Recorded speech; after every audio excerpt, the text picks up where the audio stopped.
Shikues të nderuar me mbrëma dhe mirë se erdhët në Motiv. Por i kthehemi pas një jave të errët e të vështirë për të gjithë qytetarët e vendit tonë.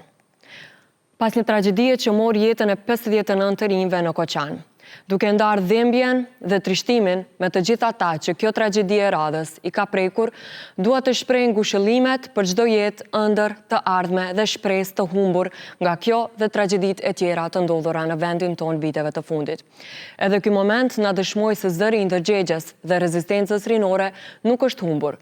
Qoftë ky një moment piknisjeje për të kërkuar përgjegjësinë për një sistem funksional, për të kërkuar përgjegjësinë nga secili prej nesh, për të kërkuar përgjegjësinë madje edhe nga vetja, që korupcioni dhe anomalitë e tjera që i bëjmë funksionimit të shtëpisë ku të gjithë ne së bashku jetojmë, janë vetëm një dëm nga i cili viktima do t'jemi po ne. Si program nuk bëjmë asgjë tjetër përveç se e vëmë këtë hapësirë televizive në shërbim për të reflektuar me ata që çdo ditë punojnë për ta bërë këtë vend dhe këtë shoqëri më të mirë. Duke u kthyer rrjedhës së programit ton dhe vazhdës së marsit në Motiv, sot do të flasim për rolin e grave në media. Media në mision ka që të qëndrojë si një instrument i rëndësishëm i demokracisë.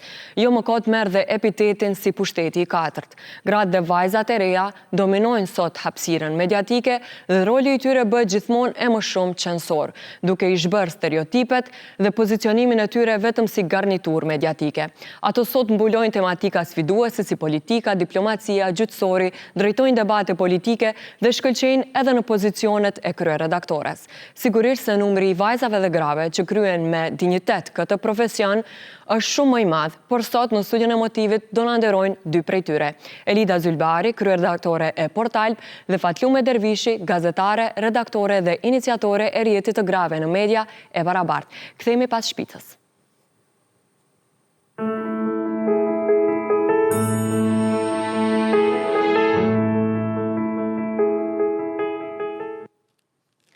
Jemi kthyer në studio të dashur miq. Sot kam kënaqësinë të veçantë që ta ndaj studion me dy vajza shumë të zellshme në sferën e gazetarërisë, dy kolege, Elida Zylbari dhe Fatlume Dervishi. Faleminderit që jeni sot në Motiv. Është kënaqësi e madhe.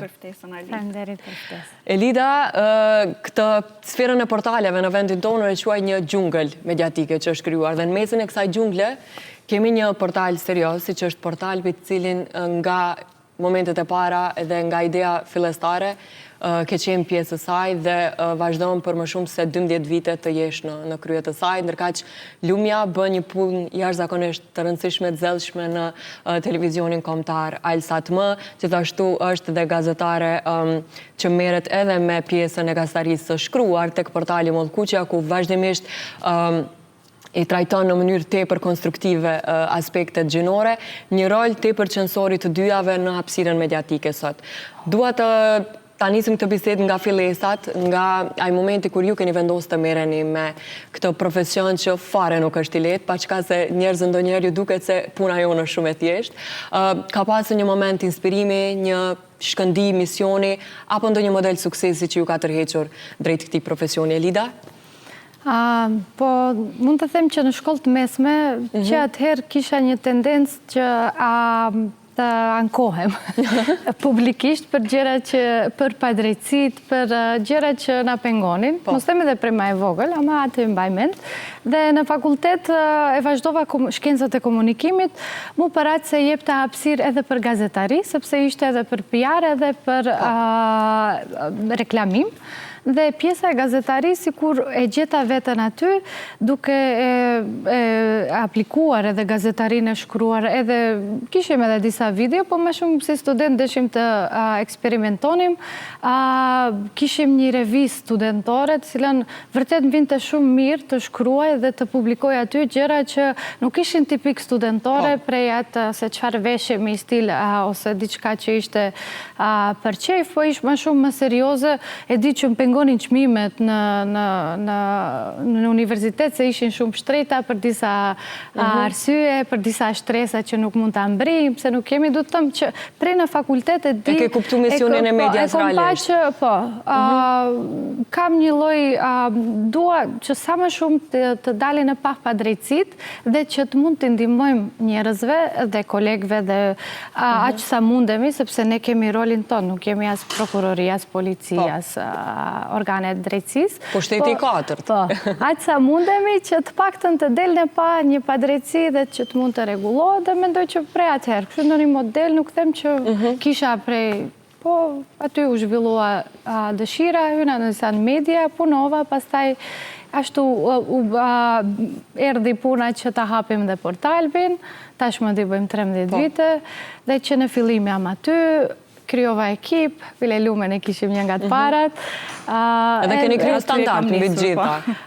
Është shumë vështirë, po të tregosh standart, si që thaje, në një gjungël, ku se cili mendon se çdo gjë që shkruhet është gazetari, se cili mendon se nuk ka regula gazetaria, sepse mund të them që ka do, që është e kundërta, sepse si çdo profesion edhe gazetaria i ka regullat e vetë. Se cili mendon që mund të bëj shumë letë gazetarin dhe se cili mendon që mund të jetë gazetar. Mund të ketë, nëse sot i ofrohet hapësira mediatike, në për portale, në për rrjetet sociale, se cili mendon që mund të bëhet gazetar. E që nuk është as pak e vërtet.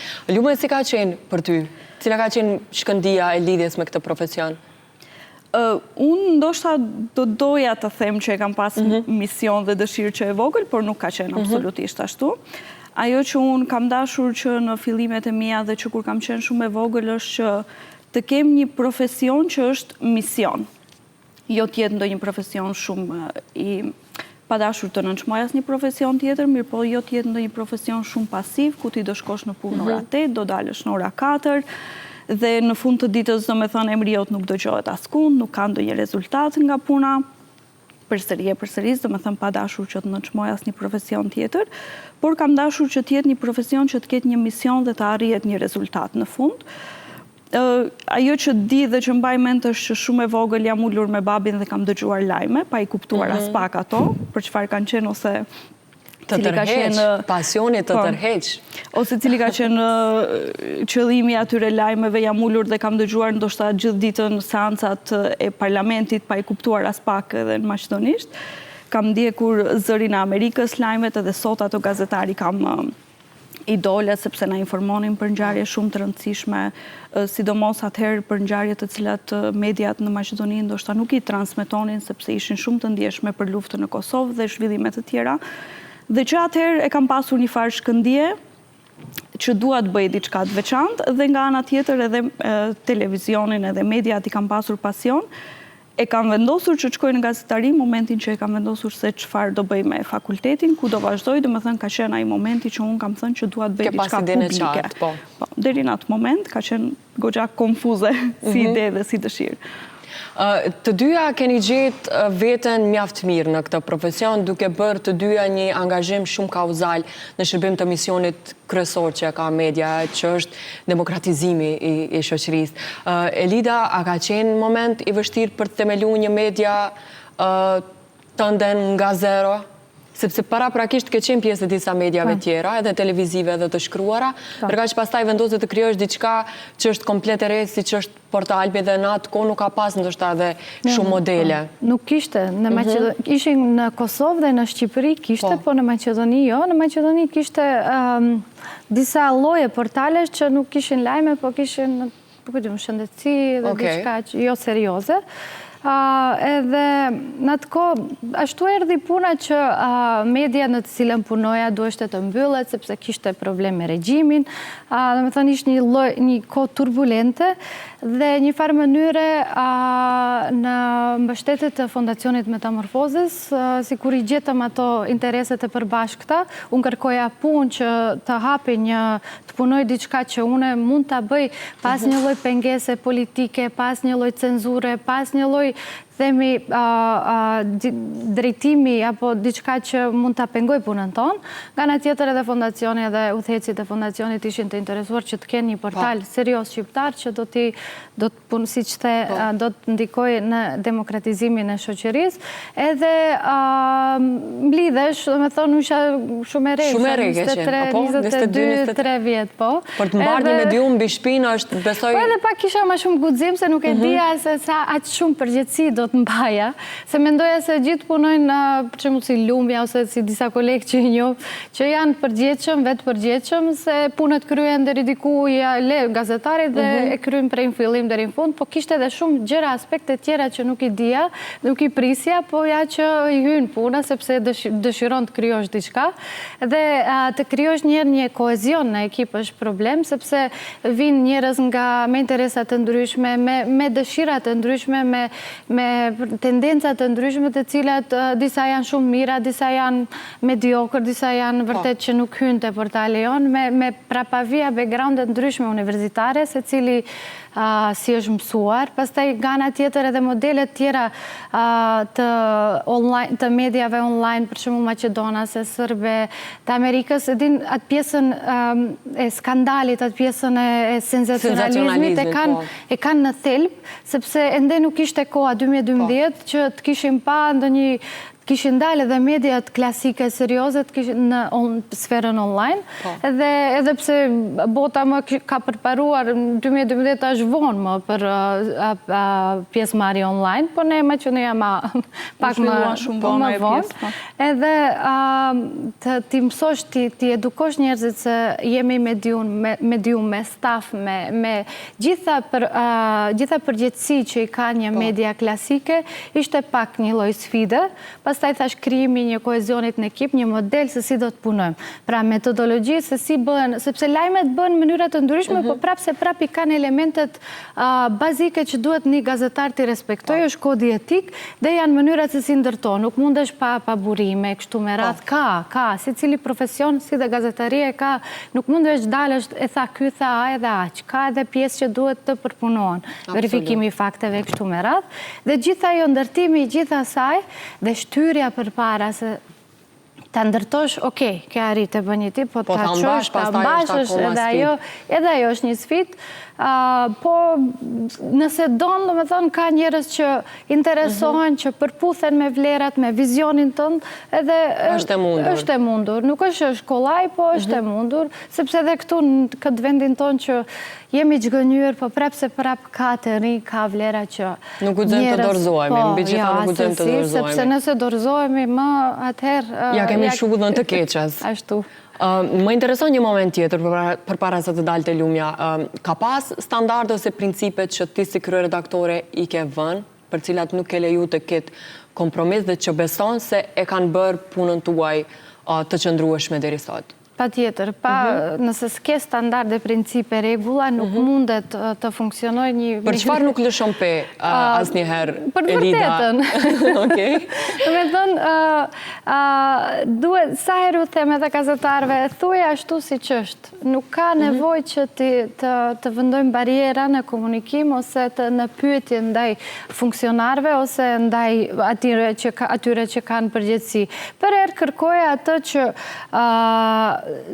duhet të del në pa. Dhe them nuk duhet ta merrni personalisht, as ai, as ju. Do me thonë, duhet të ja bëjmë me dije gjithë opinioni, gjithë atyre që mendojnë se i sulmojmë, se nuk është diçka personale, është diçka plus për të mirën tuaj dhe profesionale. Pra, për disa vlera, për shembull për lajmi që duhet t'i ketë disa anë, ani se ajo ana tjetër nuk është e kapshme, mund të na shkon 2 avë, për shembull për të marrë një përgjigje komunale dhe gazetarja ose gazetarje, nuk përgjigjen, s'kemi çka të bëjmë. Them okej, tentoj edhe në disa mënyra që pastaj kur ta bëj lajmin, nuk ka asnjë lloj alibi ose asnjë lloj mënyre për t'u ankuar dikush, sepse e kishe mundësi... Në më shumë mënyra, në çdo kohë, me thënë, nëse nuk përgjigjen në telefon, në email, i shkon bile, i shkon në komunë, i shkon në preset publike, për ta pyetur atë që nuk është përgjigjur në email. Me thënë, ka disa gjëra që janë standarde që janë, ndyshta dikush thotë që jam shumë e reft, po ashtu një farë mënyre mbahet një lloj qëndrueshmërie dhe serioziteti. Në punën e menaxhimit, nëse mund të shtoj, shumë problematike, mund të them, ose sfida më e madhe, sipas meje, është të vendosësh në paraspesh interesin publik. Do me thënë të vendosësh ka ndodhur diçka, mirë po a është interes publik ose nuk është interes publik, ose cilën anë duhet të mbash. Në këto ditë të tragjedisë ishte shumë e vështirë për ne të të vendosim se deri ku mund të shkoj informimi etik dhe nga ana tjetër ku fillon interesi publik. Mendoj se kjo është sfida më e madhe për menaxhimin e një media. Edhe sfidat të tilla besoj ka shpesh, sidomos kur momentet janë fragjile, situatat janë të ndjeshme.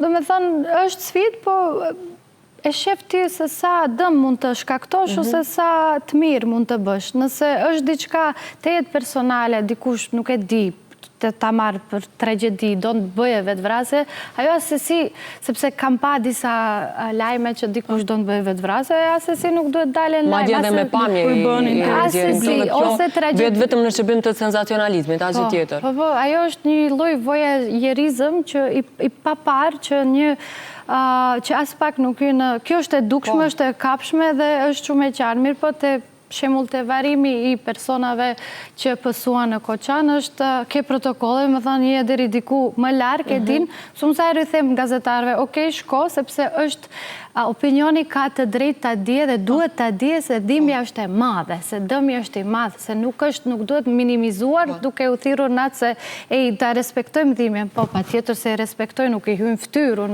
me kamerë ose me diçka. Ka standarde që duhet respektojnë. Ka standarde, ka protokolle, ka ti kur i kap trupa ose familjen e kap nga lartë me, do me thënë ka, janë rregullat që profesionale, edhe këtu vjen gazetari që ka qenë lume të ishe në teren, besoj që e ke më të vështirë aty në moment, po prap se prap e ke një lloj kodi që thu, okej, ka dale, nëse më ndodh kjo mua... Po, nëse unë do isha në vendin e prindërve, nuk do doja që kamera të vije dhe të inqizoj çdo lot timin, ose momentin kur unë bërtas nga dhimbja, ose gjërat të tilla, edhe si gazetar mundohemi që këtë ta respektojmë. Nuk po them që e respektojnë krejt, është e vërtetuar, do me thonë që njerëzit shikuesit e pëlqejnë dramën në ekran dhe në media, mirë po nuk do me thënë që ne duhet t'ja ofrojmë gjithmonë atë dramë.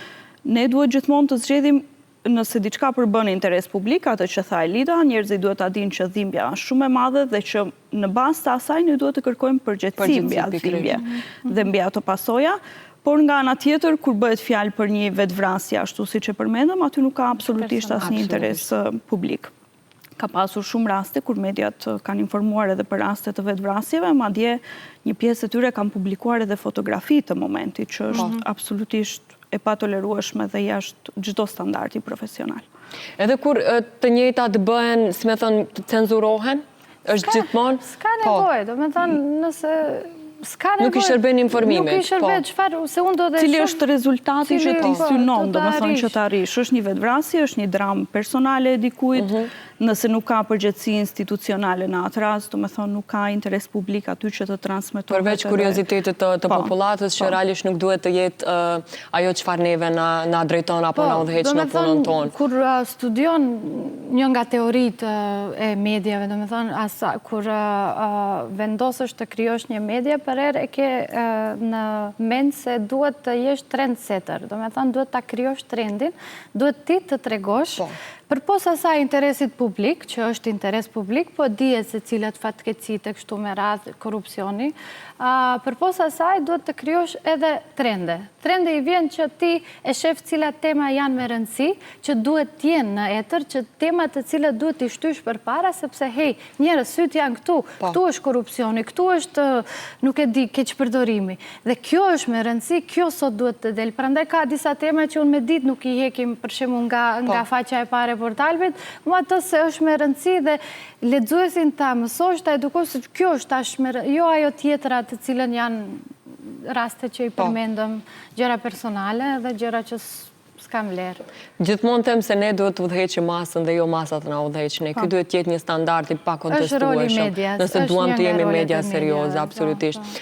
Lume, ty të shoh në terren, të shoh në spikerim në lajme, të shoh edhe në udhëheqjen e debateve në tema që janë sfiduese si politika, diplomacia, tani të shoh edhe në analiza shumë të thukta mbi sfidat të cilat janë gjinore, por gjithmonë me një qasje informative dhe konstruktive. Si ke përcaktuar ti rolin edhe kauzën tënde në media? Nuk është patjetër gjë e mirë që jam kaq e profilizuar në kaq shumë gjëra. E vërtet është që mediat tek ne funksionojnë me shumë pak kuadro. Dhe ato kuadrë që i kanë, dhe nëse i kanë kuadrët mira, mundohen të shfrytëzojnë për gjitha aspektet e mundshme, kjo nuk po ndodh vetëm në Alsat, fatkeqësisht është në të gjitha mediat. U profilizova në politikë sepse të tillë kam edhe karakterin, dukesha pak më serioze. Por edhe ke bërë studime për diplomaci, studime shtesë. Kam bërë studime për marrëdhënie me publikun, aty ku është edhe diplomacia, komunikimi dhe gjitha ato.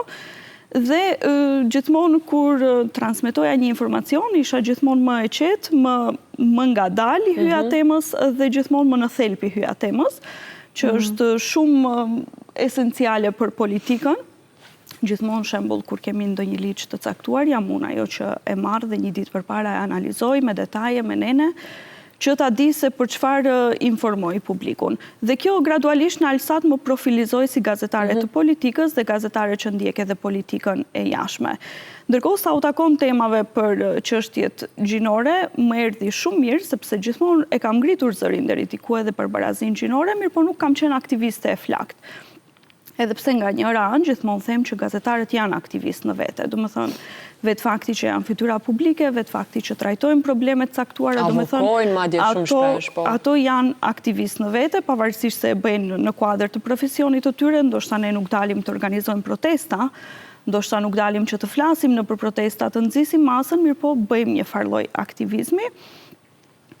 Kur mu afrua mundësia, do më thonë, që bashkë me Mollkuqen të trajtojmë tema të ndryshme, më erdhi shumë mirë sepse mësova aspekte të tjera dhe probleme tjera në shoqëri për të cilat në përditshmërinë time në media në Alsat nuk më binte rasti që t'i trajtoj.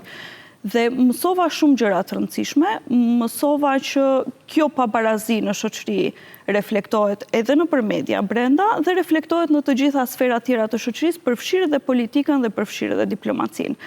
Dhe kjo më ndihmoi për t'i kuptuar pastaj edhe shumë më mirë çështjet për të cilat unë raportoj çdo ditë. Do dalim te paparazia pak më vonë, dua edhe pak të rit tek profilet e juaja sepse dua publiku sot t'ju njeh ndryshe edhe më në thelb. Dua të më ndani një nga momentet më sfiduese dhe një nga momentet më inspiruese të karrierës tuaj. Edhe pse jeni vajza shumë të reja, karriera juaj është e ngjeshur si në vite, po ashtu edhe në përvoja, marr parasysh gjitha këto angazhime që i përmenda. Jam shumë e sigurt se brenda atyre momentumeve ka edhe sfida të jashtëzakonshme, por ka edhe momente të bukura inspirimi. Lume, filloj me ty? Patjetër. Momentet e vështira janë shumë, ne jemi në një periudhë ku kemi pasur një ashtu tragjedi të madhe, fatkeqësisht në Maqedoni ka pasur disa të tilla. Ka qenë një sfidë shumë e madhe për gazetarët, sidomos nëse mund ta përmend këtë të fundit që ti je aty në para ke 30 arkivole fatkeqësisht. Dhe duhet të kthehesh dhe të raportosh në mënyrën më objektive të mundshme, duke i hequr komplet emocionet, sikur nuk e parë asnjë gjë. Ka qenë mjaft sfiduese edhe 27 prilli, ku kemi qenë shumë të rrezikuar gjatë gjithë kohës, ka qenë sfidë e jashtëzakonshme, domethënë të nesërmen nuk e dinim a do mund të informojmë siç duhet ose do përfundojmë nëpër spitale, ashtu siç përfunduan pjesa shumë e madhe e gazetarëve të cilët u ndodhen në kuvend. Ka qenë moment shumë i rëndë edhe përmbytjet në Hasanbek, ne ishim aty disa orë pas përmbytjeve dhe familjarët akoma kërkonin njerëzit e humbur, kafshët të cilët nuk i gjenin më, nuk i kishin, kërkonin vetura, do më thonë përmbytjet kishin marrë dhe veturat e tyre, ishte shumë moment absolutisht traumatik. Dhe tani të kthehemi te pozitivet, sepse ka mjaft edhe momente pozitive, nuk e di ajo që më kujtohet për momentin. Për skaj modestis, dua shumë ta theksoj intervistën me ambasadoren amerikane, Angela Aguilar. Ishte e vështirë për ta marrë, domethënë, atë intervistë, disa muaj përpara, lutje ftesa, duke i kujtuar vazhdimisht, domethënë, për ftesën, duke menaxhuar, është pak e vështirë që të bësh intervista me diplomat, sepse ato kërkojnë që gjithçka të jetë perfekte. E organizuar mirë. Po, deri çdo fjalë tjetër. Nuk janë eksperta improvizimit siç është Ballkani. Është shumë më e lehtë me politikanë sepse ato nuk ti kërkojnë pyetjet para kohe, nuk kanë të drejtë të ti kërkojnë dhe ti nuk duhet t'ua dërgosh pyetjet para kohe, mirë po me diplomatë është pak më specifike. Intervista shkoi shumë mirë, ambasadorja ishte shumë e kënaqur dhe si rezultati i asaj interviste, për shkak, do me thënë që veç më kisha një farë komunikimi me ambasadën, unë fitova të drejtën e programit për gazetarë në Shtetet e Bashkuara të Amerikës, ku qëndrova 3 javë dhe ishte një nga përvojat më të mira të jetës time, sepse mora shumë përvojë shumë të mirë, mora mësime shumë të mira dhe pash se si atje trajtoheshin gazetarët, se si shihej profesioni i gazetarëve dhe dallimet me trajtimin që u bëhet gazetarëve. Edhe besoj që është shumë e rëndësishme të jemi gjithmonë në kërkim të njohurive të reja. Pa marrë parasysh se përfundojmë një shkollim, jemi çdo ditë në shërbim të profesionit ton, është një profesion që son dinamika të reja edhe është shumë mirë kur edhe ne jemi kërkues ndaj vetvetes dhe ndjekim trajnime ose shkollime shtesë janë jashtëzakonisht nevojshme. Elida, si ka qenë për ty sfidat edhe momentet inspiruese në profesion? Sfida, si që tha Lumja, ka pas plot në drejtim të tragedive, sa herë që njerë ishte sfidë të kryosh një media, të vazhdojsh të mbash ekip, po këtë e përmenda, dhe që të ditë thua, a mund të utheq këtë ekip, apo jo? I ke këto dilema? Janë të shpeshta? Tash për jo, tash po në fillim ishin ishte më sfiduese. Pastaj është mënyra se si do të kemi, si do të mbjetojmë vetëm me donacione nga jashtë, sepse ne nuk kemi reklama, ne nuk bëjmë reklama politike, nuk kemi para nga bizneset apo politika këtu në Maqedoni, edhe duhet të arrijen disa standarde për të aplikuar për fonde nga jashtë, për fonde nga ambasadat të ndryshme të cilat kanë synim demokracinë, dhe ai komunikimi me donatorët është tejet sfidues, sepse duhet t'i bindesh, sepse prek gjithë gjunglës, që theti, duhet ty, bashkë ty, të t'ja para, dhe gjithë mendoj se është e kollajshme. Jo, nuk është e kollajshme, duhet me punën tënde ta dëshmosh për pos publikut që punon, po duhet ta dëshmosh edhe pse meriton ti parate taksa paguesve britanik ose të një shteti evropian që nuk japin kollaj dhe nuk japin vetëm sa përsye faqe ose nuk japin këto komisionet tona si janë Maqedoni, hajse e njoh këtë e njoh atë. Dhe kjo është një lloj sfide në vete. Pastaj personalisht sfida që janë tash si përmend tragjedite ndryshme që për shembull e mbaj mend gazetarja kur më thiri në 5 të mëngjesit ishte dita e pare punës së saj në te portalbi, më thiri thot këtu ka luft dhe la gjatë rimave në Kumanon. Të manisa që ka folish, baj, të lutem në të në mirë. Jo, thot, dëgjoj se ka nis lufta, thot, shumë keq, luft ka, edhe telefonin në loudspeaker, edhe dëgjoj krysin, qëfar krysin, të shka ndodhë. Edhe pastaj nis, a mund të dalësh me prindin asaj, jo s'mund, se ajo ishte mund të la gjatë rimave. E pastaj nisën media tjera u zgjuan e u bë e madhe, ti nuk dinë edhe çfarë të raportosh, si ta e që ashtu 3 ditë me atë në linjë, sepse ato nuk kishin drejt dalin prej lagjes.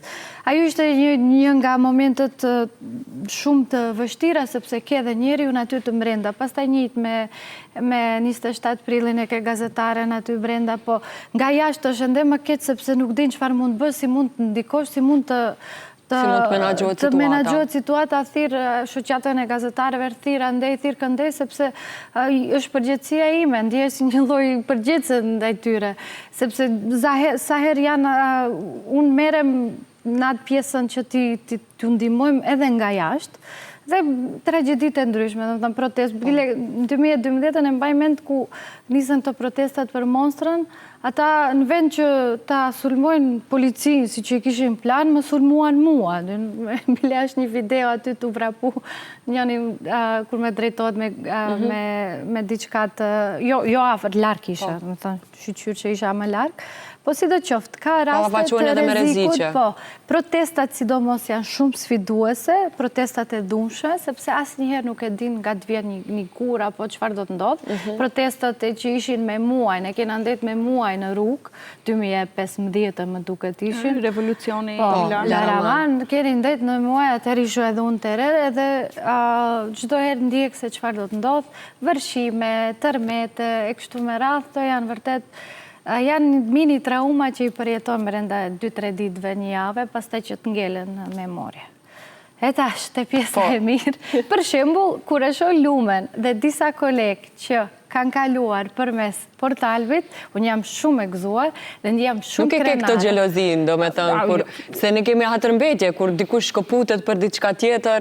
Jo, unë e bile i kam pas edhe kolege dhe në projekte tjera, dhe sajrë ju them, sajrë kur ka mundësi... Kam bet një komunikim i shëndosh. Po, pa tjetër, do me thonë, se cili gazetar, po sa qërish kur janë të mirë, si që ishte Lumja, si që është, atëherë gjenë mënyra se si të bashkëpunosh me ata, po, ata e kanë lirinë e vetë, e kanë atë fatin e vetë, rrugtimin e vetë profesional, të cilën asë një mënyrë nuk duhet t'i ndalosh, duhet vetëm t'i mbështetësh, dhe sa herë ka disa kolegë që janë në për mediat ndryshme, në për institucionet ndryshme që kemi marrëdhënie shumë mira dhe sa jam krenare të them, ka qenë në portal.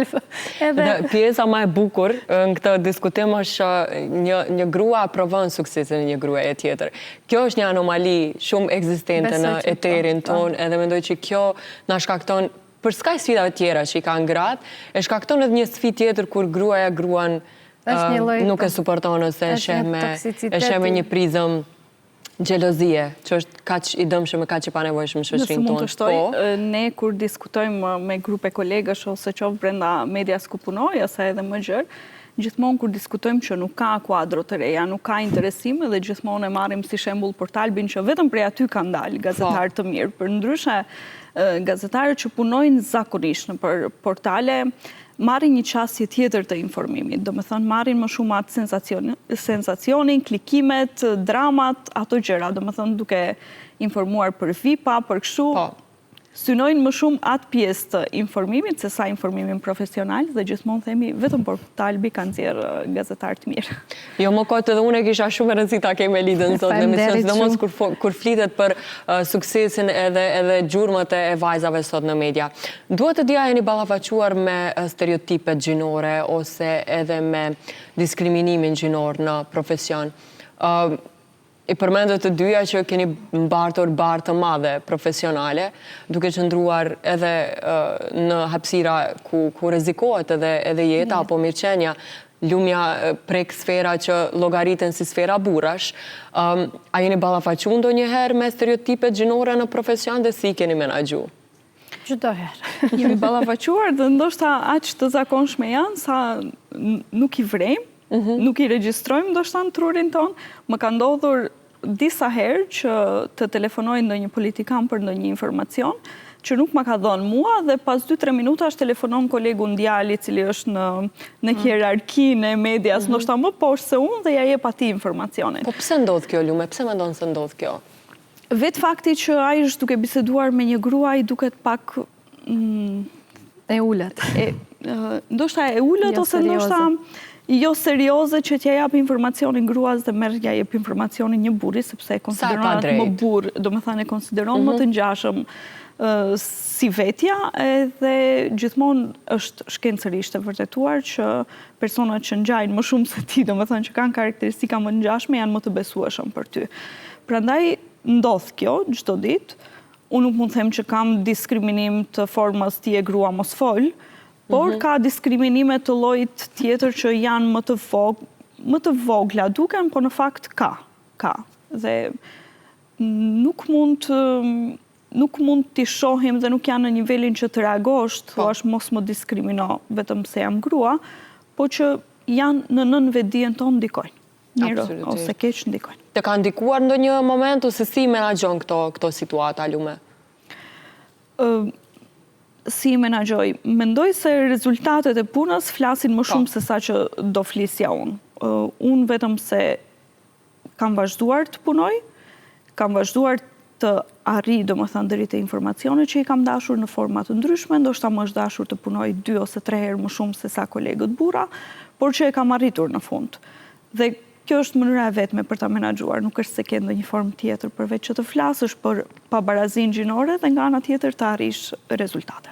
Ashtu siç ceku Lumja që ndonjëherë na duhet të punojmë 2 apo 3 herë më shumë për të dëshmuar se gjinia nuk përbën edhe pengesë profesionale, se gjinia nuk ma përcakton aftësinë profesionale, besoj që tek menaxhimi ka akoma më shumë stereotipe kur shohin gra në pozita menaxhuese të mediave. Po, thirrma kush është këtu përgjegjës? Unë jam përgjegjës, jo thirrma kush është përgjegjës. Sa erdhem atje, e tash e ndrojnë edhe qasjen, nuk të marrin seriozisht, me thënë, edhe në kërcënime janë si të them, ndonjëherë është më mirë, po ndonjëherë është më keq, sepse ka edhe kërcënime të natyrave të ndryshme, po kjo është sferë tjetër. Je ballafaqur me kërcënime, Elida? Po, normal, është normal. Unë sa herë u them edhe gazetarëve, u them që nëse dikush ju kërcënon, drejtojeni te unë, sepse unë kam edhe përgjegjësi edhe ndaj juve, po edhe mund të, nuk e di, mund të merrem vesh ndryshe, ndoshta në atë moment më me pak emocione se sa ai gazetari që është në terren edhe që ballafaqohet drejt për drejt me personin. Dhe po unë u them që sa herë kur punoni drejt, jeni të pastër, në jetën e keni të pastër, nuk ka pse të frigoni, ose edhe pse ka njerëz të çuditshëm që i marrin sendet personalisht, po prapë unë them nëse mendon se kemi gabuar, na shkruaj ku kemi gabuar, nuk është problem. Edhe do e përmirësojmë, sepse njerëz jemi ne gabojmë, secili mund gaboje, nuk është me tendencë. Dhe kur e shohin qasjen që është konstruktive, atëherë edhe zbrapsen. Atëherë zbrapsen, sepse e shohin se nuk ka për të ardhur, ose unë nuk kam asnjë lloj tendence, unë tash ta qes dikë keq. Puna është që ti nuk e ke kryer obligimin tënd, ose ke penguar diçka, ose nuk e penguar. Domethënë, ka i drejtim, me në fund nuk ka pas padine, nuk kemi pasur, sepse thjesht e kam parë që janë gabim ata, ajo ne. Edhe nëse gabojmë, unë thash, bëj thirrje gazetarëve që ta përmirësojnë, që të kërkojnë falje, sepse njerëz jena, gabojmë tash si çdo profesion. A ka mekanizma mbrojtës mjaftueshëm për gazetarët gra që mund të ballafaqohen me rreziqe, me paragjykime? Njëjtë si, mekanizma si gazetaria është uniform, do me thënë nuk ka lidhja je vajza po djalë, do me thënë je gazetare para së gjithësh, ke shoqatat, ke organizatat e ndryshme ku mund të ankohesh, ke edhe organet e drejtësisë, do me thënë ato numra duhet t'i dish, t'i kesh kontakte, t'i patjetër, nëse hyn në këtë profesion, t'i dish, t'i njohësh njerëzit, ta di se ku mund të reagosh. E tash sa do ketë efekte reagimi, varet prej njerëzve që e kanë kryer atë vepër. Po thash, diskriminimet të natyrës, si thash ma herët, nuk marrin seriozisht, do me thënë, ti flet, e thuat njëjtën, e thot dikush tjetër në tavolin që është mashkull, atë e ngjojnë, jo ty. Ti duhet të bërtasësh, ose nuk e di, të marrësh një qëndrim 2 herë, 3 herë, ta përsërishës, që ta thuash njëjtën, që ta arrim te konkluzioni që dikush prej meshkujve e ka thënë. Dhe kjo është ajo pjesa, hajt se ti je femër, hajt. Kam pasur raste kur kam qenë në terren, kam dalë në incizim të takoj dikë, edhe po flas për njerëz të zakonshëm që nuk kanë kontakte, nuk kanë pasur më herët kontakte drejt për drejt me mua, edhe në vend që të ma sqaroj mua problemin, i kthehet dhe ja sqaron kamermanit, sepse kamermani është burr. Dhe unë i them, unë jam këtu për gjetse, unë jam për storien, unë kam ardhur këtu për historinë. Ai flet pak me mua dhe kthehet instinktivisht shikon prap kamermanin, sepse ai është burri në atë rast. Lume, ti ke krijuar një rrjet të grave gazetare të barabartë. A ka qenë mungesa e mekanizmave mbrojtës për gratë në media që ndoshta të ka shtyrë ta krijosh këtë iniciativë? Po, si shka dhe Elida, është një profesion që trajtohet uniform si për gratë, ashtu edhe për burrat, dhe kërcënimet trajtohen, do me thonë, njësoj, por nuk ekziston vetdia institucionale që gratë janë më të diskriminuara dhe gratë janë më të rrezikuara nga kërcënimet, dhe sidomos në sferën online, në rrjetet sociale. Është vetdije shumë e ulët institucionale dhe vetdije shumë e ulët në organet e mediave dhe të gazetarëve. Një studim i fundit i PINës, portalit, ka treguar që 82% e grave në Maqedoni, gazetare, përballen me qoftë me diskriminim, qoftë me dhunë online, qoftë me kërcënime të llojeve të ndryshme, qoftë me pabarazi në vendin e punës, ose me pabarazi sa i takon pagesave, dhe gjitha këto. Dhe ky studim, do më thonë, ishte si një këmban për ne që ky problem realisht ekziston, pavarësisht se individualisht se cila ishim përballur, nuk dinim se sa realisht gratë përballen në media të ne, sa përballen me këto probleme. Unë nuk e kam krijuar rrjetin e grave në media, do me thënë kam qenë pjesë e iniciatorëve, kemi pasur disa takime me përfaqësuese të mediave në të gjithë Maqedoninë, si bartse i gjithë procesit ka qenë sindikata e gazetarëve dhe tani kemi më një rrjet të grave në media e barabart ose Ednakfa që ka filluar gradualisht të funksionoj. Aty do mundet që të gjithë në punëset e mediave të bëhen antare, qoftë gazetare, qoftë prezantuese, qoftë në punëse teknike të cilat janë nëpër media, do mund të bëhen antare dhe qëllimi është e para të vetëdijsojmë, domethënë mediat, gjithë të punësuarit në media që ekziston ky problem, ekziston kjo pabarazi gjinore në media, dhe e dyta të reagojmë dhe të ngrejmë zërin për të gjitha pabarazit konkrete që do bëhen, nëse secila gazetare ose në punëse e mediave përballet me ndonjë farë kërcënimi ose gjëra të tilla, do mundet që gjithë bashkë të solidarizohemi dhe të ngrejmë zërin kundër asaj padrejtësie.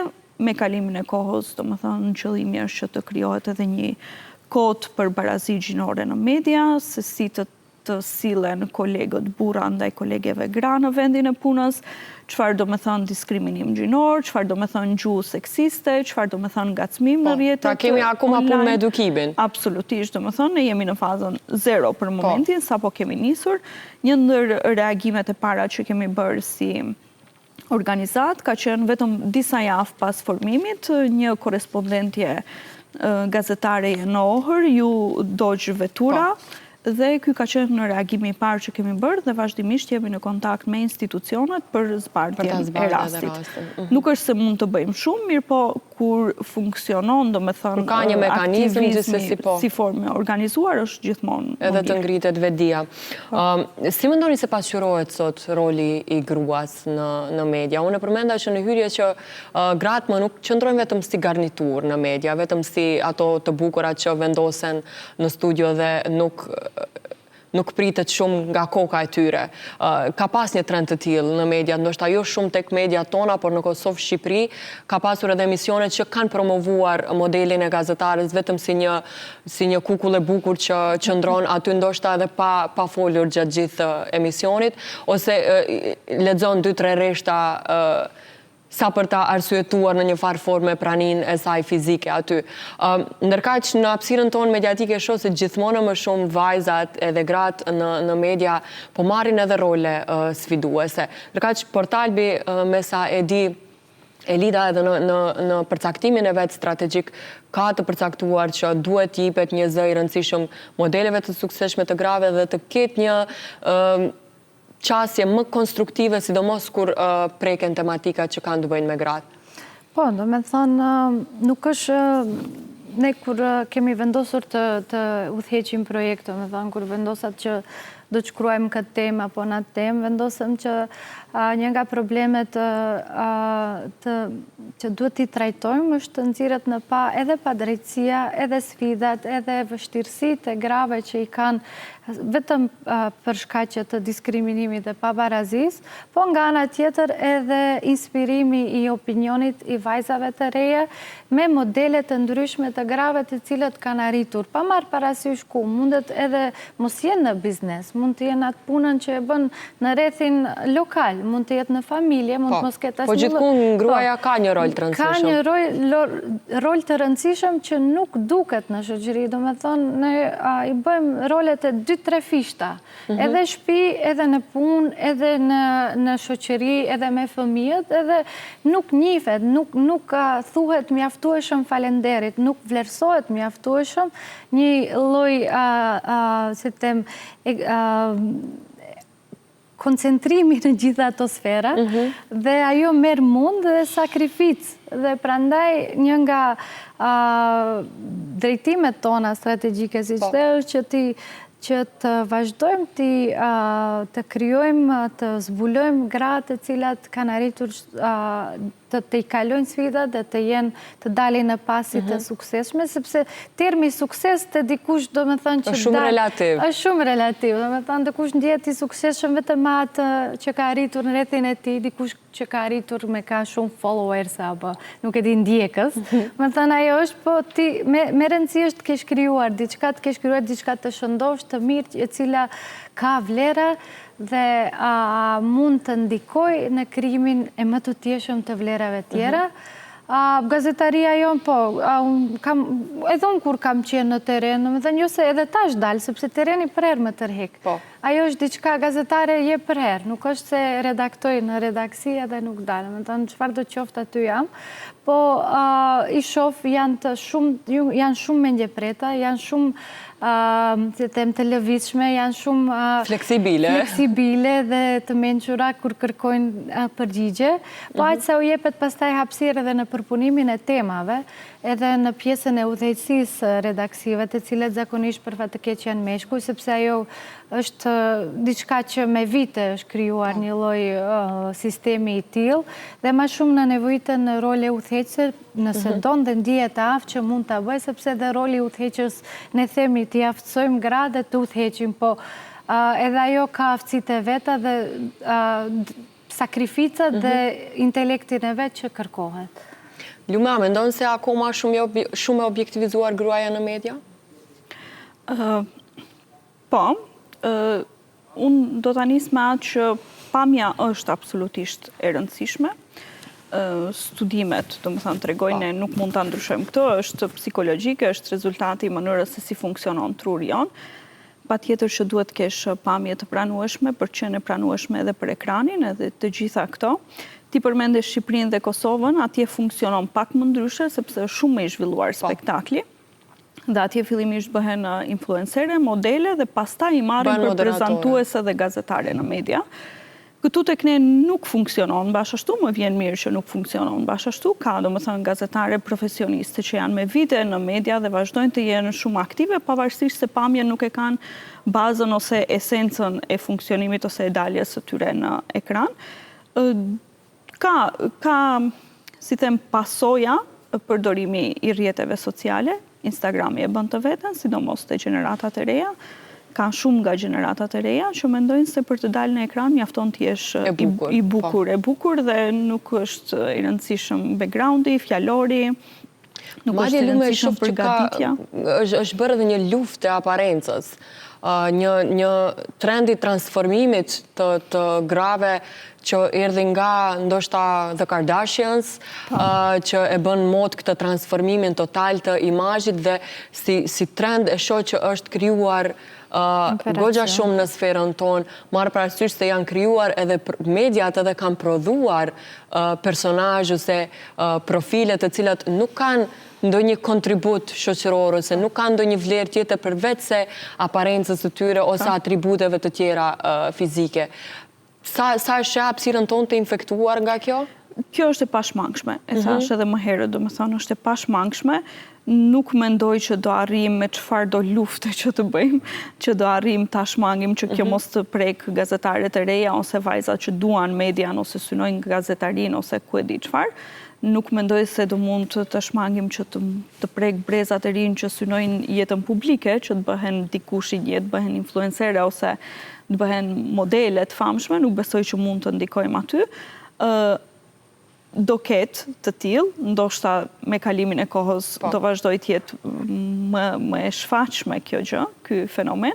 Mirë po, mendoj që ato që e kanë pasion, gazetarinë e mirëfillt, duhet ta ndjekim pasionin e mirëfillt për gazetarin, gjithmonë do ketë edhe njerëz të tillë dhe mendoj që njerëzit do fillojnë ta bëjnë dallimin, domethënë mes gazetarisë profesionale dhe personit i cili ka dalë vetëm për pamje edhe që fokusin e ka tek pamja. A ka mjaftueshëm çësje konstruktive sot në trajtimin e tematikave sensitive gjinore, dhe në veçanti sfidat që i përkekin grazi që janë dhuna fizike, dhuna ekonomike dhe çdo lloj dhune tjetër që ju kanoset atyre. Sa profesionist jemi si hapësirë mediatike në trajtimin e këtyre çështjeve? Veç diçka të shtoj të kjo pjesa e realizimit të shoqërisë, sepse në real jetojnë. Ndoshta është diçka që mund të bëhet me edukim mediatik dhe me edukim jo mediatik, po edukim më të fuqishëm në për shkolla klasik të themi.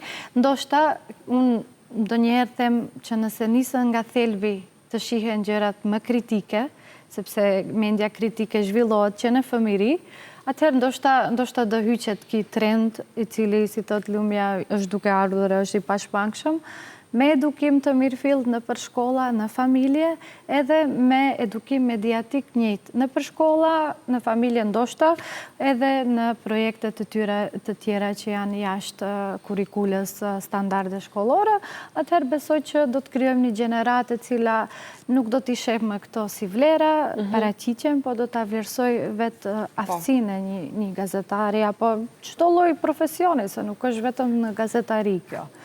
Për pyetjen që për temat senzitive, mendoj që ende nuk kemi përvojë të mjaftueshme dhe dituri të mjaftueshme të shfaqim temat që mos i profilizojmë edhe ne, mos i shtim edhe ne në stereotipe dhe që mos e viktimizojmë edhe njëherë viktimën. Sepse nëse një grua përjeton dhunë, nuk ka nevojë, nëse ajo e thekson se i është bërë dhunë, edhe disa detaje, nuk ka nevojë ne që t'i dalim me pamje dhe t'a bëjmë, t'a riviktimizojmë edhe njëherë se kush është familja e kështu me radhë. Janë gjëja tragjedi personale, janë tragjedi familjare të cilat... Po, pastaj ndodhe gjyqi publik? Gjyqi publik t'i ketë çdo lloj komentesh dhe më lesë është traumatizuar nga dhunuesi, po edhe pastaj edhe ta njëtëm me gjithë familjen e fëmijë çfarë do qoftë, dhe këtu duhet kemi shumë kujdes që thash dikush nga padituria, dikush nga skandali e bën që edhe nevoja e klikimeve. Edhe nevoja e klikimeve, po ajo përfitimi që unë them që janë njerëz s'kan humanitet. Duhet për qenë gazetar, si çdo lloj profesioni, duhet të jesh njeri human. Njeri se je në profesion i cili mund të dëmtosh dikë aq shumë se që nuk e ke idenë. Mund t'i hysh ndërhak diku, nuk e ke idenë sa dëm mund bësh. Edhe nëse se mendon se diçka mund të ndodhe ty e njëjtë ngjashme, atëherë më mirë mos u bën gazetar, mos shkruaj. Edhe mënyra e trajtimi, i thash fotografit, pamjet, përshkrimi, mund t'jenë edhe aq sa që duhet të trajtojmë dhimbjen e një grua, që të tregojmë seriozitetin e temës, ajo është me rëndësi, po mënyra se si zgjedhim të shfaqim, ajo duhet ndryshoj, duhet t'jetë shumë më shumë në kënd mbrojtës të viktimës, se sa blaming, të viktimizohet për së dyti. Ta viktimizojmë edhe njëherë, edhe pamjet, si që tash nuk duhet, për shembull, ne kishim një mentorim para do kohë për atë se çfarë fotosh të vendosim, dhe edhe ne kemi vendos fotografi të dhunës, ashtu gruaja duke mbrojtur, këto nuk janë të mira. Të pëlqyeshme. Nuk janë të pëlqyeshme sepse një grua që ka përjetuar dhunë, një vajzë apo edhe një burr fundja, mund të në atë moment mund të jetë keq. Domethënë, a teksti është për ata me interes që ose për opinionin dhe riviktimizim. Pra duhet kemi një qasje pak më pozitive dhe më konstruktive. Po, edhe mësova dhe është ekipi që redaksia që t'i ndrojmë të vendojmë fotografi të cilat nuk janë aq të të që nuk asociojnë tek dhuna, e kuptoj. Kjo është veç një segment. Ne shohim çdo ditë titujt formës vrau bashkëshortën sepse e tradhtoi. Në një farë mënyrë, në një tituj ti informon për një vrasje dhe nga ana tjetër informon edhe për arsyen që automatikisht 90% e njerëzve e arsyetojnë dhunën në këtë rast. Në këtë rast as nuk e lexojnë tekstin, mjafton titulli për tu zbraps në komente. Edhe gjëja, pavarësisht se bëhet fjalë për një vepër kriminale, për një vrasje, prap arsyetohet sepse ajo e paska tradhtuar. Ajo që tha Elida, do më thënë që edhe ne gazetarët çdo ditë mësojmë gjëra të reja dhe pavarësisht se ti pa dashje ke bërë ndonjë gabim më herët, mirë është që të trajnohesh dhe ta dish se si këto gjëra mund të ndikojnë te personat që janë viktima të dhunës në forma të ndryshme. Unë së fundmi, do më thënë 2 vitet e fundit, e kam mësuar se si funksionon rrethi i dhunës në familje. Dhe sepse viktimat e kanë shumë të vështirë që të dalin nga rrethi i dhunës, do më thënë rreth që përsëritej vazhdimisht me love bombing edhe me duke filluar pastaj ta izolojnë nga familja, nga personat e afërm dhe pastaj duke ushtruar dhunë, dhe ky rreth përsëritej vazhdimisht, do më thënë, kështu funksiononte dhuna në familje. Dhe gjithmonë unë më herët kur kam shkruar për dhunën, kam thënë, nëse kjo ka qenë e dhunuar me vite, përse nuk është larguar nga personi dhunues. Dhe ti kur e mëson se si funksionon kjo dhe cilat janë pasojat psikologjike që ka te viktima rrethi i dhunës, ti tek atëherë fillon ta kuptosh që nuk është shumë e lehtë për ta lënë dhunuesin. Edhe si gazetar kemi shumë për të mësuar, atë që e the edhe ti më herët, çdo ditë duhet të mësojmë gjëra të reja dhe sidomos nëse profilizohemi për të informuar për një sferë të caktuar, siç është barazia gjinore në këtë rast, duhet të trajtohet sepse është shumë specifike dhe gjua që përdoret duhet të jetë shumë specifike duke pasur gjithmonë në mendje interesin e viktimës në këtë rast. Sepse viktima është në radhë të parë. Pavarësisht se ti duhet të informosh për dhunën, interesi i viktimës është në radhë të parë. Ky do jetë edhe qëllimi i rrjetit të grave në media, që të bëhet edhe një gjuhë senzitive gjinore, domethënë një kod për përdorimin e gjuhës senzitive gjinore gjatë informimit. Absolutisht gazetari nuk guxon që të arsyetoj dhunën ndaj një gruaje, qoftë me tradhti, qoftë me, nuk e di që ajo ka qenë bashkëshorte jo e mirë, nuk ka gatuar, absolutisht dhuna nuk arsyetohet në asnjë rast. Nuk arsyetohet sepse nuk është arsyetueshme. Janë mediat shumë të nevojshme për ta nxjerrë në pah një padrejtësi. Një dukuri, absolutisht. Një padrejtësi e cila anashkalohet nga gjithë rrethi, nga zyrtarët, nga vetë policia, ka ndodhur edhe kur policët janë dhunues. Edhe këti nuk ka asnjë mënyrë, edhe pse ke paraqit disa herë. Atëherë duhet në media, po media nuk duhet tash ta inqizoj atë viktimën, ani se i mbyllet fytyra. Po prapë se prapë detajet janë gjëra që inspirojnë të tjerë, e normalizojnë dhunën dhe dikush thot po mirë, pas ka edhe si unë, si me vetvrasje njëjtë, si me gjërat e këqija, ose lojrat e rrezikshme. E bëri detajet zakonisht në gazetari për këto raste nuk duhet të përcillen sepse inspirosh, normalizosh e kështu me radhë. Kjo është mënyra se si një farë mënyre ne mund të ndihmojmë që mos të mbjellim edhe ne dhunë ose inspirojmë dikë tjetër. Pastaj edukimet me atë se si janë, thash, edhe me raste të suksesshme, po edhe me meshkuj të cilët kanë burat, djemë që kanë marrëdhënie të mirëfillta, të barabarta, që u japin mundësi të barabarta si në punë, si në çfarëdo lloj sfere tjetër, edhe ata duhet të dalin pa, se ne aq mund të bëjmë si media. Ashtu mund të ndihmojmë shoqërisë, po që ti merr edhe modelet pozitive, por edhe të vedisohet për modelet negative. Ti tregojmë si ta jetoj jetën e vet ose cilat vlera ti respektoj. Pa ato vlera universale humane, ne mund t'i riafirmojmë edhe një herë me shkrimet tona dhe të tentojmë t'i ikim disa gjërave që mund të dëmtojnë dikë që dhe dim edhe se dim, nuk e dish asnjëherë. Shumë e logjikshme krejt kjo që e the. Kemi fol bashkë për një orë, nuk më besohet se kaluan kaq shpejt minutat, besoj që ka shumë nevojë që të vjen pa tematikat të tilla dhe të flasim edhe për orë të tjera për sidomos rolin e grave në media dhe asaj se çfarë ne si gra mund të bëjmë për t'i ballafaqu sfidat gjinore në hapësirën mediatike. Unë ju falenderoj shumë që ishit sot Motiv. Faleminderit shumë për ftesën, ishte shumë kënaqësi për debatuar për këto tema. Faleminderit shumë Arinda, ke një mision shumë të mirë. E çmoj shumë kohën që keni ndarë sot. Shikues të dashur, këtu e përmbyllim këtë edicion. Ne do takohemi javën tjetër për të folur për gratë në shkencë.